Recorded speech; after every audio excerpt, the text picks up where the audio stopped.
നിലമ്പൂരിലേക്ക് ഞാൻ വിളിച്ചിരുന്നു.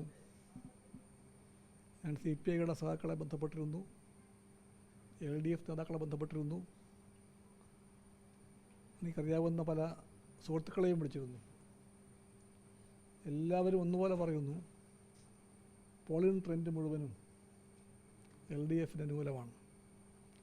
LDFിൻ്റെ എല്ലാ പ്രവചനങ്ങളും പോലെ തന്നെ നല്ല പോളിംഗ് ഉണ്ടായിക്കൊണ്ടിരിക്കുന്നു. ആ പോളിംഗിൽ LDFിൻ്റെ വോട്ടുകളെല്ലാം എത്തിക്കൊണ്ടിരിക്കുന്നു. ഈ ട്രെൻഡിൽ ഉറപ്പായും പറയാം LDF ജയിക്കാൻ പോവുകയാണ്.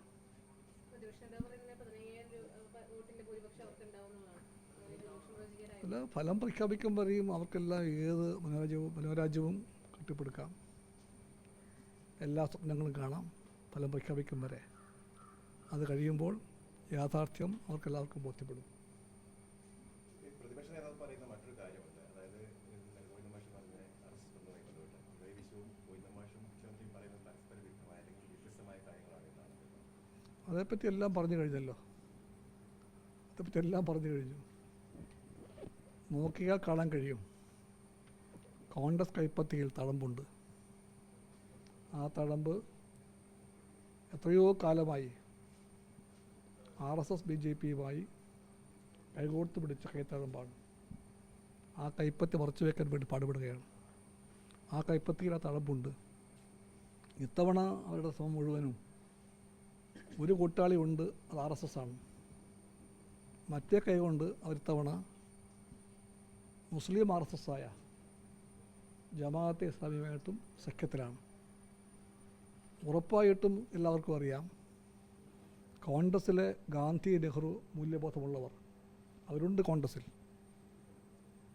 അവർക്ക് അമർഷമുണ്ട് ഈ പോക്കിൽ.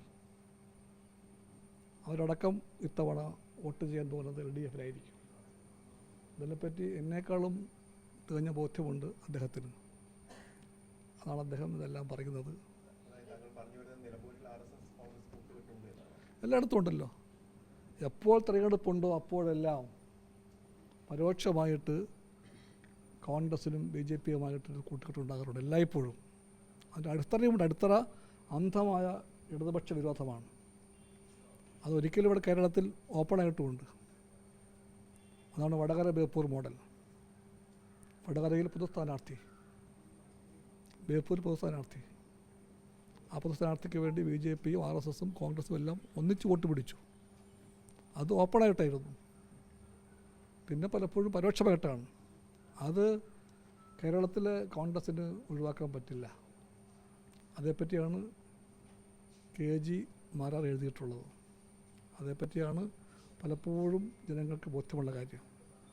എല്ലാവർക്കും അറിയാം, എവിടെയെല്ലാം ഒരു പാർട്ടിക്ക്, അതും ഒരു കോൺഗ്രസ് പോലുള്ള പാർട്ടിക്ക് ഇടതുപക്ഷമാണ് മുഖ്യ എതിരാളി എന്ന തോന്നലുണ്ടാകുന്നുണ്ടോ, അവിടെയെല്ലാം ഈ അപകടം കോൺഗ്രസ്സിനുണ്ടാകും. അതുള്ളത് ഇവിടെ കേരളത്തിലാണ്.